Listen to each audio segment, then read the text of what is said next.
Адамда ақша көбейген сайын жақсы үйде тұрып көрсем дейді екен. Одан көлік алсам дейді. Осылардың қызығы басылғанда шет ел асып, шет елге барғысы келеді. Одан әлемді аралағысы келеді. Ол жақтан үй алғысы келеді.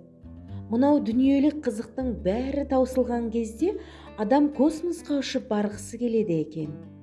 Космостан кейін бітті, қызық қалмайды. Осыны әу бастан білген жаратушы адамның соншалықты бір тойымсыз екенін білген ол, жәннатты әдейі осы дүниеде бізге көрсетпей жасырып қойған екен. Оның мекені белгісіз болмаса, мынау қаражаты көптер оны да көргісі келуі мүмкін екен.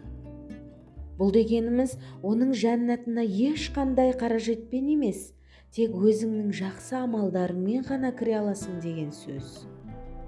Сол себепті табысымды қалай арттырсам деп емес, мінезімді қалай көркемдесем, жақсы амалымды қалай көбейтсем деп әрекеттену керек сияқты.